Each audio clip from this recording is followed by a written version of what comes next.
Bonjour à tous et bienvenue dans 100% Gestion Flexible, votre émission totalement consacrée à ce style de gestion.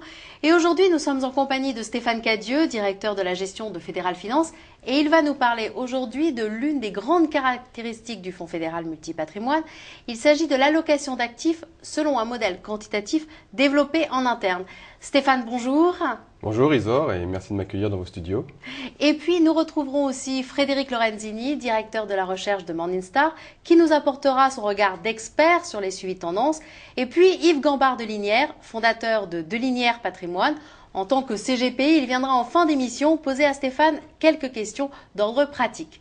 Mais avant de commencer, un petit retour sur Fédéral Multipatrimoine, résumé signé Jean-Yves Courcial. Jean-Yves, bonjour. Bonjour Isor. Fédéral Multipatrimoine a été lancé le 17 août 2011. Il s'agit d'un fonds de fonds. Son allocation est flexible sur de nombreuses classes d'actifs. L'exposition du fonds aux différents marchés peut varier de 0 à 100%. À noter également que les revenus nets du fonds sont totalement réinvestis.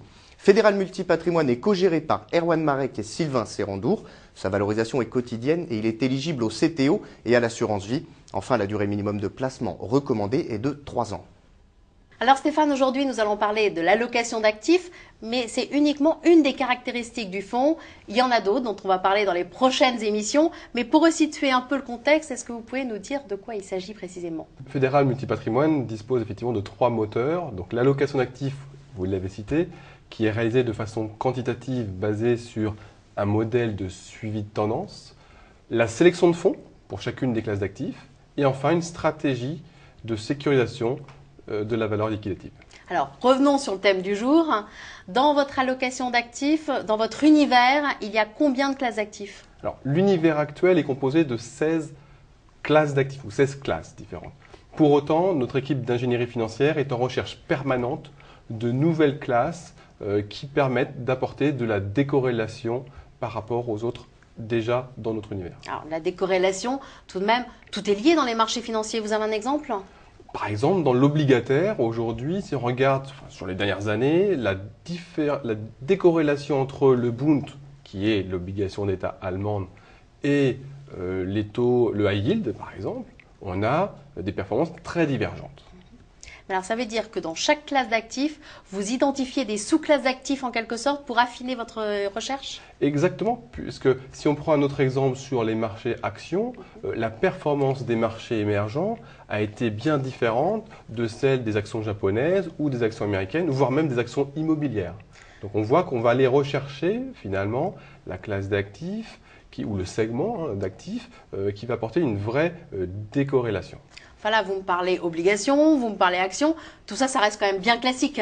Oui, alors j'ai volontairement pris des exemples qui étaient traditionnels, que tout le monde pouvait bien comprendre. Pour autant, le fonds intègre effectivement d'autres classes d'actifs, les devises, avec des parités euro-dollar ou dollar-yen, mais aussi des commodités, des matières premières agricoles, des matières premières énergétiques. Donc on voit qu'on a un ensemble de classes d'actifs qui va bien au-delà des fonds diversifiés traditionnels.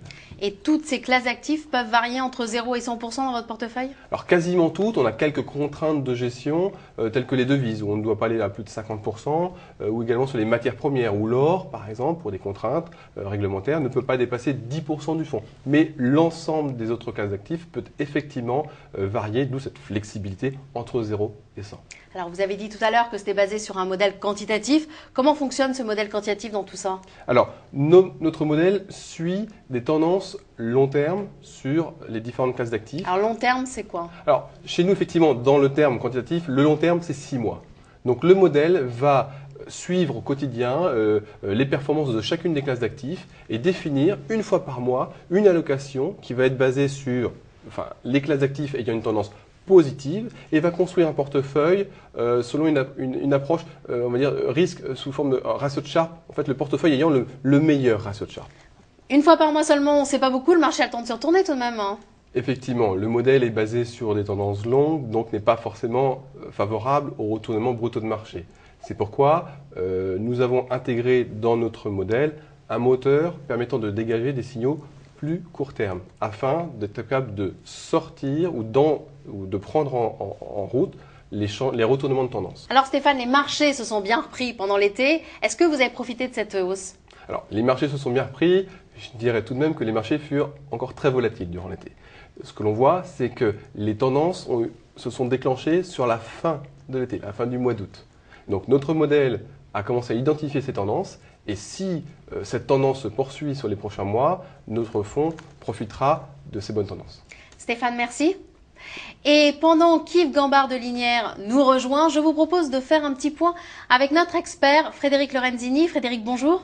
Bonjour Isor. Est-ce que ce sont les mêmes classes d'actifs qui performent tous les ans? Est-ce qu'il y a une règle en la matière? Écoutez, les différentes classes d'actifs n'évoluent pas de la même façon. Au sein d'une même classe d'actifs, on va constater des tendances divergentes. Prenons l'exemple des actions. Eh bien, au sein des actions, on a assisté jusqu'au début des années 2000 à une forte progression des plus grandes capitalisations. Et puis en septembre 2000, les marchés actions s'effondrent, ils sont tirés à la baisse par les plus grandes capitalisations. Et là, on redécouvre l'intérêt des petites et des moyennes capitalisations. Et est-ce qu'on peut parler de cycle? Les marchés financiers évoluent de manière cyclique et sont tributaires de l'environnement économique.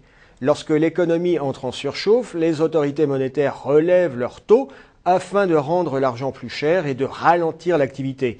Cela a pour conséquence de faire baisser les prix des obligations. Bref, leur rendement s'ajuste. À l'inverse, lorsque l'activité est faible, on assiste à un assouplissement de la politique monétaire, c'est-à-dire à une baisse des taux. Cela a pour effet de faire monter le prix des obligations, dont là encore les rendements s'ajustent à la baisse. De ce fait, les actions deviennent comparativement moins attractives. En 2008, les classes d'actifs les plus habituelles avaient quand même fortement chuté.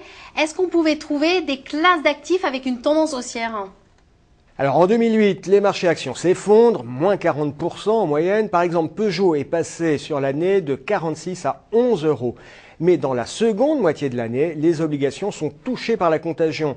La crise est à ce point sérieuse qu'en 2008, même certaines matières premières sont touchées.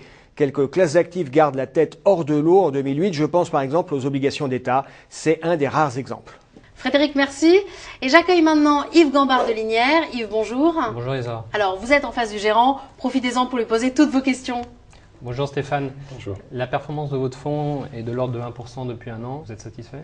La performance est de 1%. Il faut bien voir que la volatilité du fonds a oscillé entre 1 et 3%. C'est la résultante finalement d'un environnement depuis un an sans réelle tendance. Ce qui a pour conséquence finalement un choix de classe d'actifs très peu risqués, parce qu'on voit aussi que les actifs risqués ont eu certes de la performance, mais au prix d'une volatilité très forte. Donc la construction de notre portefeuille va faire qu'il ne voit pas l'intérêt d'aller chercher d'un classe d'actifs risqués. Il considère que l'excès de risque n'est pas suffisamment rémunéré, donc il se réfugie sur des classes d'actifs très peu risquées. D'où cette performance qui peut sembler pour le moment pas satisfaisante, mais comme je l'expliquais précédemment, avec des tendances qui redeviennent plus claires, le fonds peut rapidement récupérer la performance. Et justement, sur la période, quelles ont été les limites basses et hautes de votre exposition action? Et est-ce que vous avez utilisé des produits dérivés? Concernant les produits actions, il est vrai que ce que j'exprimais à l'instant, depuis un an, la part action maximum est montée à 25% et c'était le 13 février. Vous vous rappelez, au moment début d'année où il y avait une tendance qui commençait à émerger. On a vu après qu'elle s'est retournée. Donc 25% c'était le maximum, sachant que même ces 25% se décomposaient entre 10% d'actions américaines, 10% d'actions émergentes et 5% d'actions européennes.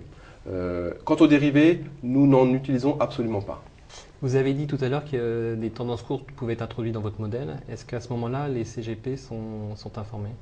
Alors, déjà ce qu'il faut savoir sur le fonds multipatrimoine, en termes de communication, nous avons mis notamment à l'attention des CGPI, nous avons développé un mini-site qui s'appelle fédéralmultipatrimoine.fr, sur lequel vous trouverez l'ensemble des informations à la fois de performance, d'allocation et toutes les actualités diverses sur le fonds, qui vous permettront d'avoir l'information ainsi que tous les reportings mensuels.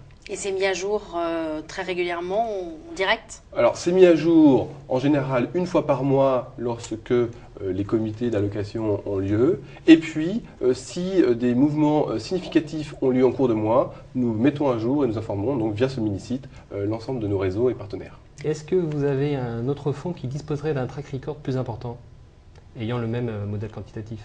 Nous avons effectivement un autre produit qui utilise exactement le même moteur d'allocation d'actifs, mais qui a pour autant deux caractéristiques différentes. À savoir, c'est un produit à garantie de capital, ce qui n'est pas le cas expressément dans le cas de Fédéral Multipatrimoine.